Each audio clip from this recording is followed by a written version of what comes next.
On the afternoon of September 5, 1949, more than 72,000 spectators gathered at Cleveland's Municipal Airport. They had come to watch one of the most spectacular air races of the era, the Thompson Trophy Race. High above the course, a unique aircraft was racing at incredible speed, a heavily modified P-51 Mustang called Begin. At the controls was the well-known pilot Bill Odom. Although Odom was famous for setting long-distance flight records, he had never competed in pylon racing before that weekend. The aircraft looked very different from a typical military fighter. To increase its speed, engineers made radical modifications. For example, the radiator was moved from the belly of the aircraft to the tips of the wings. The Begin was flying at more than 400 miles per hour, leading the race. But during the second lap, something suddenly went wrong. The aircraft lost control, rolled over, and left the course. Moments later, it crashed into a house in the nearby town of Berea, Ohio. Bill Odom was killed instantly. A woman and her 13-month-old son also died in the crash. Their family had moved into the house just 4 days before the tragedy. The accident marked the tragic end of Cleveland's golden era of air racing. But the story of the P-51 Mustang did not end there. After the end of World War II, the United States faced an unexpected problem, a massive surplus of military aircraft. During the war, North American aviation produced more than 15,000 Mustangs, but now the production lines had stopped and the planes were no longer needed. Maintaining thousands of aircraft was simply too expensive.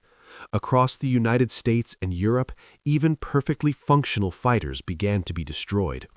Workers cut them apart with torches, smashed them with heavy steel plates, and sent them to scrap. At one of these airfields near Chino, California, a teenager named Ed Maloney watched the destruction. He saw aircraft being cut into pieces and piles of technical manuals being burned. The sight shocked him so deeply that he made a promise to himself to save as many of these airplanes as possible. At that time, most Americans saw old military aircraft as nothing more than scrap metal. Mustangs were sold at auction for about $1,500, cheaper than a new car. And this was despite the fact that during the war, each aircraft had cost the government about $51,000 to build. Some foreign countries bought them even cheaper. For example, Switzerland purchased 130 Mustangs for roughly $4,000 each. The military believed the future belonged to jet aircraft, and piston-engine fighters were becoming obsolete. But history would prove that the P-51 Mustang still had a future ahead of it. Back to combat. The Korean War. The fate of the Mustang changed dramatically with the outbreak of the Korean War in June 1950.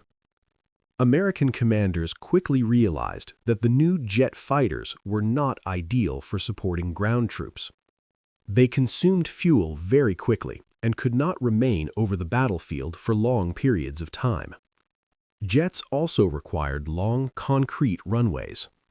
On the short and dusty airstrips of Korea, their engines were often damaged by debris. This is where the older P-51 Mustang, redesignated as the F-51, proved surprisingly valuable. It could stay over the battlefield for hours, operate from rough airfields, and carry a variety of weapons, bombs, rockets, and napalm. The U.S. Air Force urgently pulled hundreds of Mustangs out of storage. They were repaired and shipped to Japan. Many of them were transported aboard the aircraft carrier USS Boxer, which made the journey in a record 8 days. In Korea, the F-51 Mustang mainly performed close air support missions. They attacked enemy tanks, trucks, and supply convoys.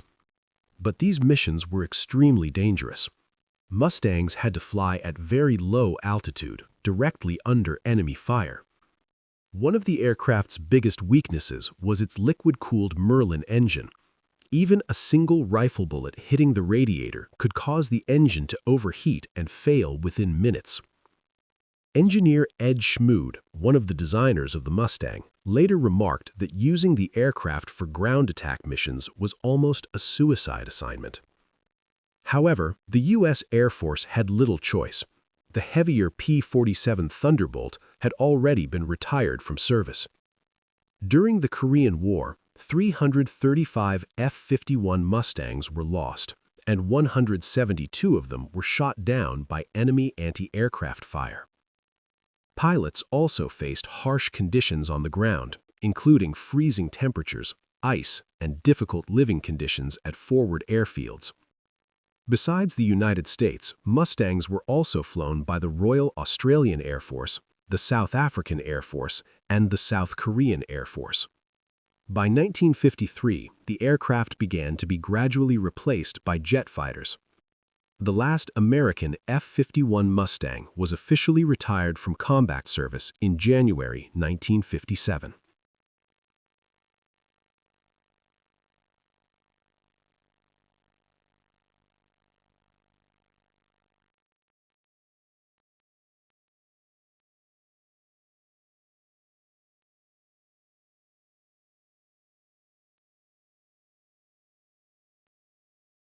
The return of air racing and global service. During the 1950s and 60s, the legendary P-51 Mustang found a new life in the United States. After the tragic crash of 1949, racing with former military aircraft had been banned. But in 1964, pilot and organizer Bill Stead revived the tradition. He organized new races in the Nevada desert near Reno. Pilots brought their Mustangs out of storage, and a new generation of aviators discovered the thrill of air racing. These aircraft were heavily modified. Their engines were boosted to produce more than 3,000 horsepower.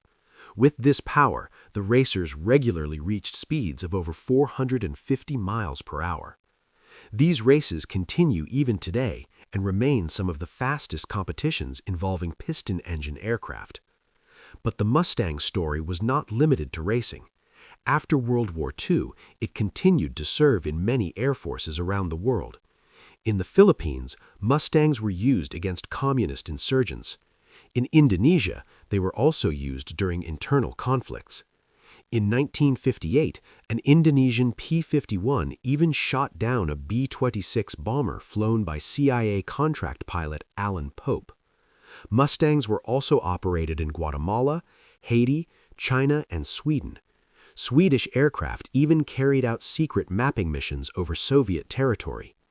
The Dominican Republic became the longest-serving Mustang operator. The country acquired the aircraft in 1948 and continued flying them for more than 3 decades.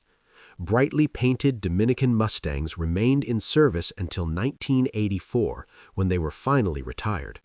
By that time, they could no longer compete with modern supersonic fighters such as the Cuban MiG-21. The last piston-engine dogfight. Before the Mustang disappeared from military service, it took part in the last air combat between piston-engine fighters. This happened in July 1969 during the so-called Football War between El Salvador and Honduras. Both countries used aircraft dating back to World War II. The Honduran Air Force flew the F-4U Corsair, while El Salvador operated Corsairs put upgraded Cavalier Mustang Mark II fighters.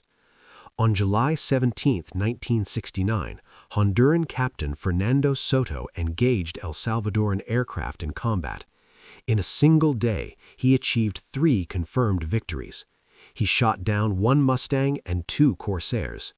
These victories are considered the last confirmed aerial kills between piston-engine fighters in history. Legacy. After 1969, the combat career of the P-51 Mustang finally came to an end, but the aircraft itself did not disappear. The teenager Ed Maloney, who once watched Mustangs being scrapped after the war, kept his promise. He founded the Planes of Fame Air Museum in California and helped preserve many historic aircraft. Over time, aircraft preservation became a global movement. Today, more than 160 Mustangs are still airworthy around the world. Their value on the collector's market has risen to $2 to $5 million. They appear at air shows, participate in air races, and even star in movies. For example, actor Tom Cruise's personal Mustang appears in the film Top Gun: Maverick. Many of these aircraft are restored with incredible historical accuracy. Originally designed in just 102 days in 1940, the P-51 Mustang became far more than a World War II fighter. Today, it remains a living symbol of an era that refuses to fade away. Why the Merlin engine radiator was a weak point. One of the most vulnerable parts of the P-51 Mustang was the radiator of its Rolls-Royce Merlin engine. The reason lies in the engine's liquid cooling system. The Merlin relied completely on the circulation of coolant to keep the engine at a safe temperature. As long as the cooling system worked properly, the engine delivered excellent performance and high speed. But if the radiator was damaged, the situation could quickly become critical.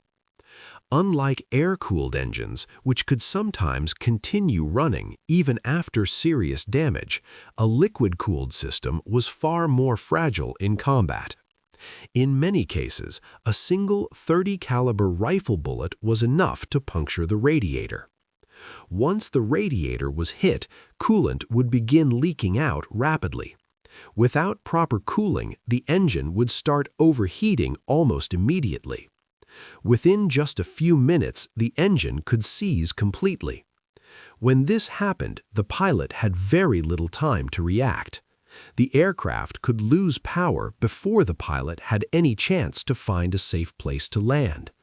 As a result, many pilots were forced to bail out almost immediately after such damage. This is why using the Mustang for low-altitude ground attack missions, such as those flown during the Korean War, was considered extremely dangerous. Under heavy ground fire, even a small hit could quickly turn a powerful fighter into a doomed aircraft. Aircraft used in the Football War. During the 1969 Football War between El Salvador and Honduras, the aircraft fighting in the skies were already relics of an earlier era. In addition to the Salvadoran Cavalier Mustang II fighters, several other World War II-era aircraft took part in the conflict. One of the main aircraft was the F-4U Corsair. This naval fighter, famous for its distinctive bent wings, formed the backbone of the Honduran Air Force. Honduras operated about 17 Corsairs, including the F-4U-4 and F-4U-5 variants. It was flying an F-4U-5 that Honduran Captain Fernando Soto achieved his historic victories. In a single day, he shot down 1 Mustang and 2 Corsairs, marking the last confirmed aerial victories between piston-engine fighters. On the Salvadoran side, the Air Force also operated the FG-1D Corsair. This was a variant of the Corsair produced by Goodyear during World War II. Perhaps the most unusual aircraft used in the war was the C-47 transport plane. Originally designed to carry cargo and troops, the Salvadoran Air Force used it as an improvised bomber. During one of the first attacks on the Honduran air base at Toncontín, the crew of a C-47 dropped 100-pound bombs by hand through the cargo door. This episode perfectly illustrates how improvised and unconventional the air war between the two countries really was. How C-47 aircraft were used in the Football War. During the 1969 Football War between El Salvador and Honduras, not only fighter aircraft took part in the conflict. Transport planes were also used in combat. One of these aircraft was the C-47, a well-known military transport plane from World War II. Originally, the aircraft was designed to carry cargo and paratroopers, but during the conflict, Salvadoran pilots found a very unusual role for it. They turned the C-47 into an improvised bomber. On the evening of July 14, 1969, the first day of the war, one of these aircraft attacked the Honduran air base at Toncontín. The goal was to destroy enemy aircraft parked on the open ramp. However, the aircraft had no proper bomb release system, so the crew improvised. Instead of using standard bomb racks, the crew members manually rolled 100-pound bombs out of the cargo door. Despite the bold attempt, the attack was unsuccessful. None of the bombs dropped during the raid actually hit their targets. Even so, the event clearly shows how improvised and unconventional the air war between the two countries really was. How long Israel used the P-51 Mustang? The P-51 Mustang served in the Israeli Air Force for more than 12 years. The first aircraft arrived in Israel in the autumn of 1948 during the Israeli War of Independence. By September 1948, the Mustangs were already flying combat missions. Thanks to their long range, they quickly became some of the most capable fighters in Israel's arsenal. These aircraft could reach distant targets, including Damascus and Cairo, giving Israel a significant advantage in the air. In the early 1950s, Mustangs continued to play an active role. They carried out reconnaissance flights over neighboring countries and participated in several local military operations, including missions in 1951 and 1954. One of the most unusual missions took place during the Suez Crisis of 1965. Israeli pilots were given a unique task to disrupt Egyptian military communications in the Sinai Desert. Flying at extremely low altitude, they used their aircraft's wings and propellers to physically cut Egyptian telephone lines.